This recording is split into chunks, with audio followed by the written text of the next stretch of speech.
Hello, I'm Ross Mumford, And I'm Zach Weir. and this is our cultural journey. To begin, we'll talk about race. As we all know, there is only one race, the human race, which I am a part of.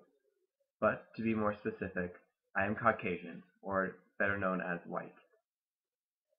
I, likewise, am a part of the human race, and more specifically, Caucasian or white. With this in mind, you can all see that we are both of the same race. Next, we'll talk about ethnicity. First, my maternal ethnicity, which is my mother's side. On her side, we are Irish, Scottish, and Dutch. On the paternal side, or my father's side, we are German, Irish, and Scottish. Now on to my ethnicity.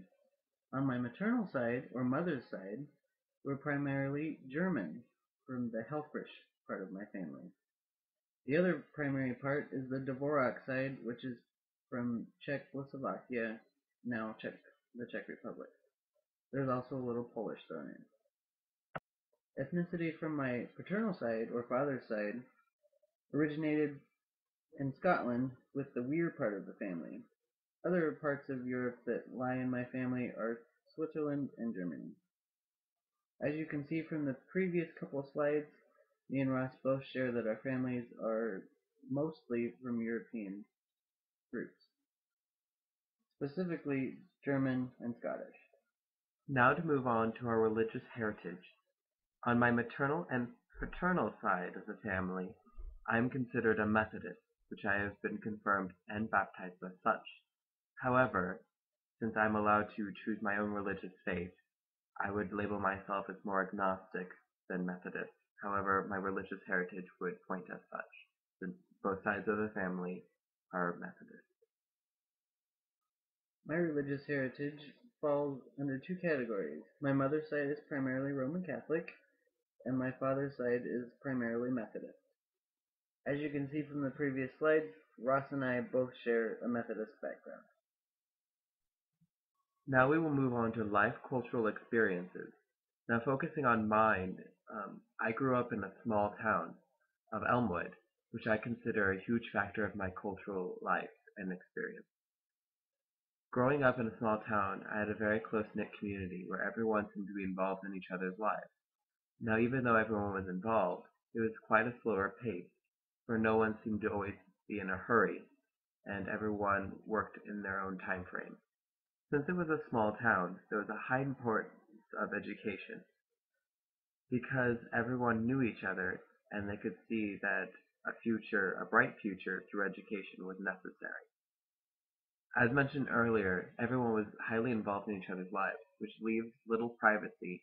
Since Elmwood was such a small community, most of the residents were expected to be Christian, due to the fact that there were only 4 churches and all of them were Christian churches. In addition, the community had a very conservative attitude towards many political issues. These factors of life cultural experiences have greatly influenced who I am today. For example, I highly value a sense of community. I really appreciate everyone being involved in each other's lives. However, I do not like people who are nosy anymore, and I do not like when people are too involved in people's lives. Also, I have grown to have a really strong appreciation for education, hence why I am pursuing a higher education at Nebraska Wesleyan University. Also, it allowed me to break some of the norms of small towns, for I am not a Christian and I'm not conservative in addition. I grew up in the opposite end of the spectrum in a big city of Omaha, Nebraska. Because the population is so high, you really never find a sense of community like you do in a small town. Granted, each neighborhood will kind of form their own community, each church forms that kind of community. You won't find a city-sized community like that of a small town. Much of Omaha lives a much faster-paced lifestyle. Everything from traffic to jobs to the nightlife. Everything is a lot faster. The importance of education, much like a small town, is still highly valued. And there's a lot more privacy in a big city, just because the sense of community isn't as high.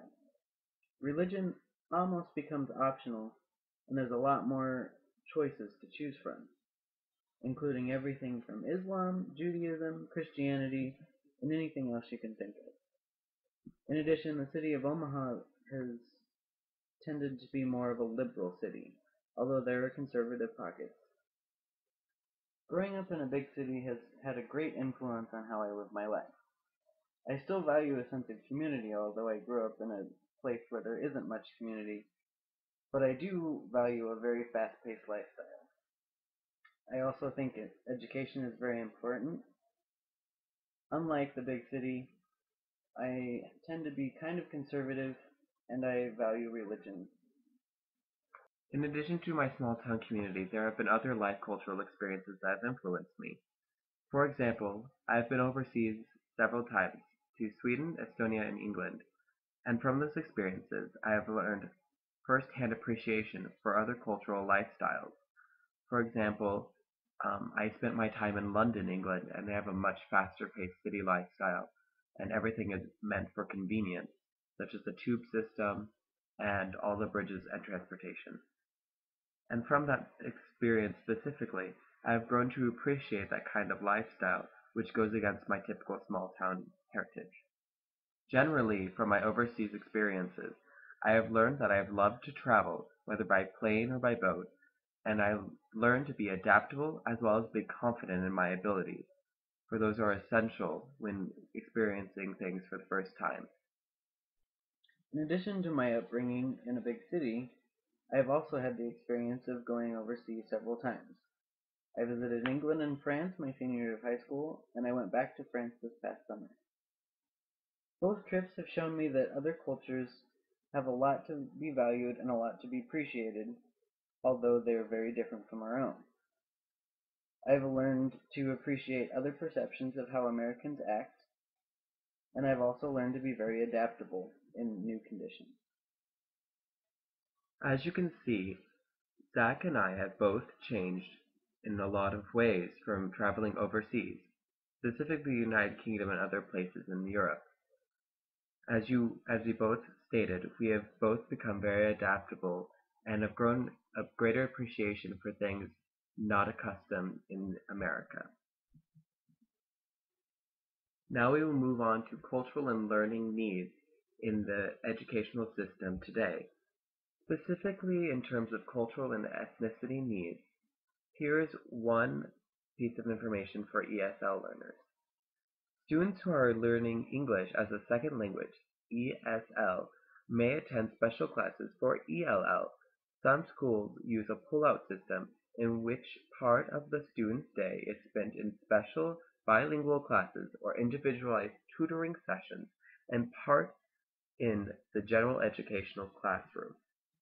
Now, this is basically saying that in order to accommodate the cultural needs of a student who may not know how to speak English proficiently, the educational system is adapting to give resources and classes to these students so that way they can reach their fullest potential. In addition, teachers, through differentiated instruction, designate quiet work areas, set clear guidelines for independent work, provide materials that reflect students' academic and personal backgrounds, work with students to identify given criteria, and help students discover their unique learning styles. With this information, we can see that the educational system and schools are trying different approaches in order to help students learn and reach their fullest potential in terms of learning. This article in Forbes magazine is talking about eliminating racism in the workplace. In an attempt to remove claims of racial discrimination, some companies are going to a colorblind view of hiring and firing employees. The logic is simple.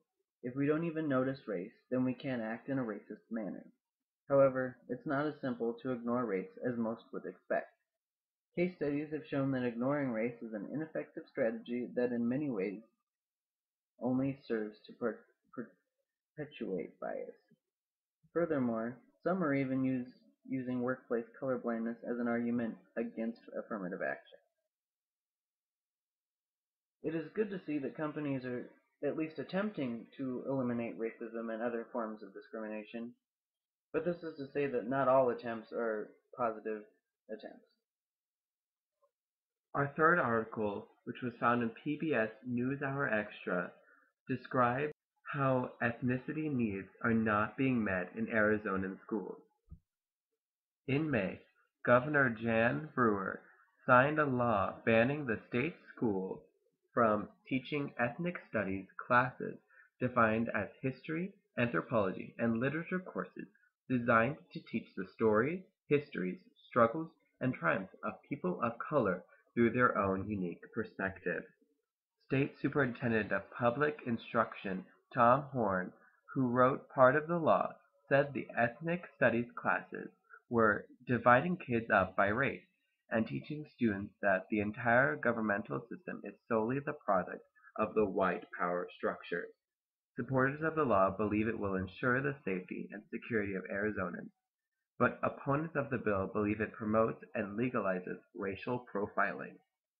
Now, even though Arizona is trying to meet ethnicity needs and not divide kids up by race, it is in fact ignoring race in its entire existence. Since a lot of the article talked about immigration of Hispanic people into the communities of Arizona, the schools tried to integrate all of the students together regardless of their race, which meant that they tried removing ethnic studies classes.